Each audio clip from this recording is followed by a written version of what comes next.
there was a period there in the FRPP program where all of the network administrators were having real serious conversations about security risks at the pharmacy, right? If you remember, there was a period there where there was some threats of violence and aggression towards just providers that were providing vaccines, or right, like you know, people can have a lot of very valid opinions on vaccine mandates and tax policy and everything else, but your pharmacist or your primary care doc is just trying to take care of patients, right? Your nurse that's leaving the ED is just trying to take care of patients, Yeah. And so, I think you're right, Jeff, and it's relevant to healthcare professionals, because what she saw kind of with that, just interviewing teachers, was from the same energy sources that healthcare providers, right, were navigating. So there's just the whole kind of security issue.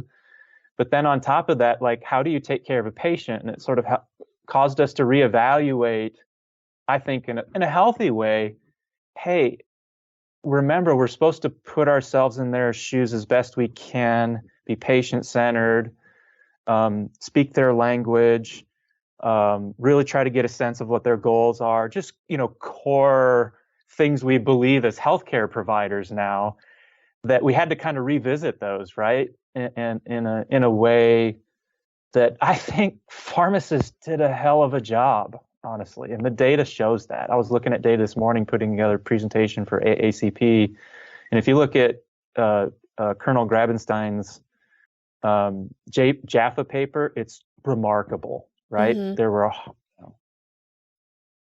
150 million COVID tests, 300 million vaccines. The numbers are just incredible. And when you look at the socially vulnerable communities in particular, pharmacies kicked butt.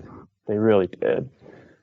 Nice. So, I hope we look back on it and say, look, there's a lot of improvements to be made, but my take on things is, look, we didn't, we could have done a lot worse, right? And there's certainly examples in the world that killed economies and more social unrest than we had. And I don't know. I hope we look back and say, well, we can learn a thing or two, but, we, as a general rule, we pulled together in a pretty tough situation.